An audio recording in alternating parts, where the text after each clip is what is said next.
તો નમસ્કાર મિત્રો, સ્વાગત છે ફરી એકવાર તમારું આજના વિડીયોમાં.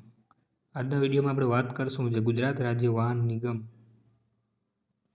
વ્યવહાર કચેરી દ્વારા જે ભરતી આવેલી છે, જે હેલ્પરની ભરતી છે, તેના વિશે આપણે આજના વિડીયોમાં વાત કરશું.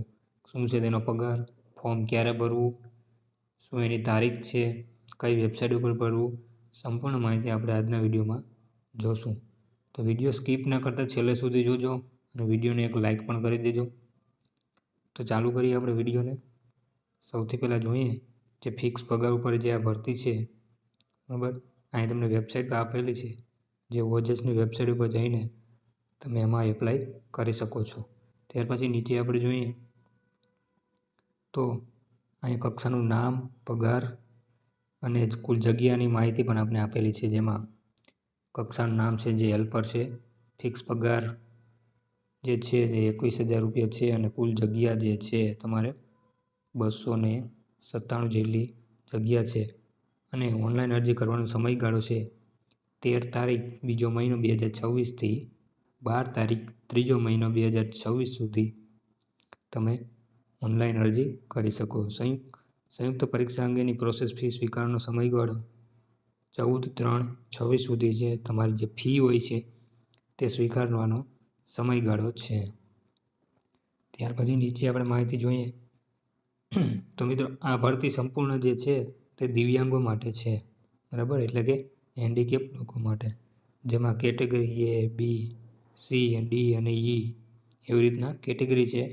અને કેટેગરી વાઇઝ અહીંયા આપણે જગ્યા દર્શાવવામાં આવેલી છે, કઈ કેટેગરી માટે કેટલી જગ્યા, જેમાં A માટે 131 છે, B માટે 62 છે, C માટે 35 અને D અને E માટે 69 છે. તો આ રીતે ટોટલ જગ્યાઓ છે જે અહીં આપણે દર્શાવવામાં આવેલું છે. ત્યાર પછી નીચે આપણે મિત્રો મેન મુદ્દા આપણે વાંચશું. PDF બહુ મોટો છે, બધો વાંચશું તો વિડીયો વધારે મોટો થઈ જશે, એટલે જે જરૂરી લાગશે એવી જ વિગત હું જણાવીશ. તો હવે અહીંયા કક્ષાને લગતી વિગત આપણે જોઈ લઈએ, જેમાં વય મર્યાદા તમારી જે છે 18થી 35ની વચ્ચે હોવી જોઈએ. અને દિવ્યાંગો ઉમેદવાર માટે ખાસ કરીને ઝુંબેશ હોય વય મર્યાદા મહત્તમ 45 સુધી તમે જઈ શકો છો. ત્યાર પછી શૈક્ષણિક લાયકાત એ પણ અહીં તમને બતાવેલી છે, તમે વિડીયો સ્ટોપ કરીને વાંચી શકો છો. ત્યાર પછી અહીંયા છે સીધી ભરતી પ્રક્રિયા માટે વેટેજ એટલે કુલ ગુણ. તો તમારે આમાં 55 ગુણ લઘુત્તમ શૈક્ષણિક લાયકાત માટે વેટેજ એટલે 55 ગુણ છે. અને અગ્રતા વધારાની શૈક્ષણિક લાયકાત માટે વેટેજ તમારે 15 ગુણ છે. અને આ પેપર ટોટલ 100 ગુણનું રહેવાનું છે, જેમાં OMR સીટ હશે. હવે અહીંયા આપણે OMR પદ્ધતિ સ્પર્ધા લેખિત કસોટીનું ગુણભાર નીચે દર્શાવવામાં આવ્યું હતું, જેમાં 100 ગુણનું પેપરમાં ટોટલ 2 કલાકનો તમારે સમયગાળો રહેવાનો છે. અને એમાં શું સિલેબસ છે એ પણ આપણે અહીં બતાવેલું છે, જેમાં ગુજરાતી વ્યાકરણ જે ધોરણ 10નું છે જે 5 ગુણનું છે. ત્યાર પછી અંગ્રેજી વ્યાકરણ છે ધોરણ 10નું છે, એ પણ 5 ગુણનું છે. ત્યાર પછી લાયકાતને વિષયના પ્રશ્નો જે છે એ 50 ગુણના છે. ત્યાર પછી કમ્પ્યુટરનું જ્ઞાન જે છે એ 10 ગુણનું છે. એમ ટોટલ 100 ગુણનું તમારે આ પેપર છે. અને આમાંથી તમારે પાસ થવા માટે 40 માર્કથી વધારે માર્ક લેવા પડશે, ત્યારે તમે આમાં પાસ ગણાશો.